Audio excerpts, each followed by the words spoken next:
7 अक्टूबर 2023 वो दिन जहां से इस नए युद्ध का आगाज होता है। हमास इन्फिल्ट्रेट करता है, इजराइल में लोगों के ऊपर हमले होते हैं, यहूदियों को मारा जाता है, उन्हें किडनैप किया जाता है और वहीं से ये मौत का सिलसिला शुरू होता है। The saga of a strike and revenge started.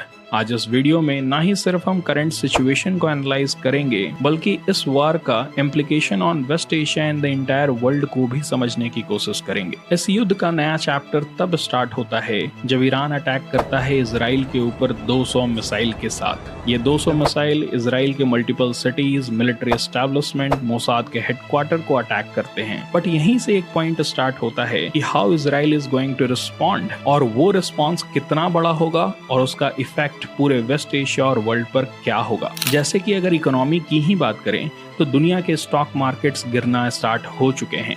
South Korean market 1.2% down है, जापान 2.2%, इंडियन मार्केट भी 2% गिर चुका है। ऑयल प्राइसेस बढ़ रहे हैं, ब्रेंट क्रूड ऑयल टच कर रहा है $75 पर बैरल। ये एक बटरफ्लाई इफेक्ट की तरह वर्क करेगा, यानी ऑयल के प्राइसेस इंक्रीज करेंगे, जिसका मतलब है कि सारे कमोडिटीज के प्राइस इंक्रीज करेंगे।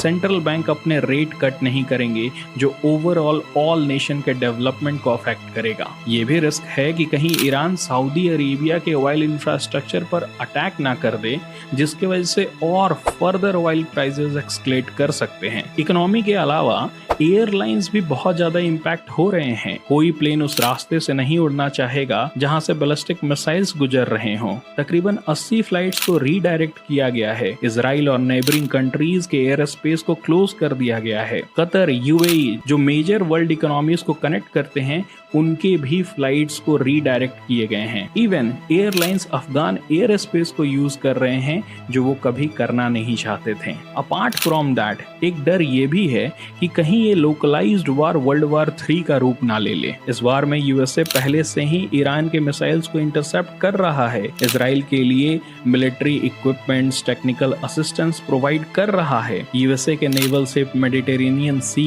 रेड सी में तैनात हैं इजराइल के लिए। उसके साथ साथ कुछ ऐसे भी न्यूज आ रहे हैं कि Russia has given hypersonic missile to Houthi rebels so that वो इजराइल के ऊपर अटैक कर सके। जहां हमें ये क्लियर कट दिख रहा है यूएसए और रशिया अपने पार्टनर्स को इनडायरेक्टली सपोर्ट कर रहे हैं। डर ये है कि कहीं ये डायरेक्टली सपोर्ट ना करने लगे और ये लोकलाइज्ड वार कहीं वर्ल्ड वार 3 की तरफ ना बढ़ने लगे। बट इन सारे चीजों में एक चीज तो कंफर्म है, that India is not part of this stupidity. India के फॉरेन मिनिस्टर जयशंकर ने ये पहले ही बता दिया है कि भारत का ये कल्चर ही नहीं है कि वो किसी भी ब्लॉक का हिस्सा बनेंगे। बट कहीं ना कहीं इंडियन पीपल भी इस वार से अफेक्ट होंगे। ऑयल प्राइसेस बढ़ेगा, इन्फ्लेशन बढ़ेगा और middle class of India of course suffer करेगा। On this point I am going to end this video. I hope आपको करंट सिचुएशन एंड इम्प्लीकेशन समझ में आया होगा। That's it for this video. Thank you.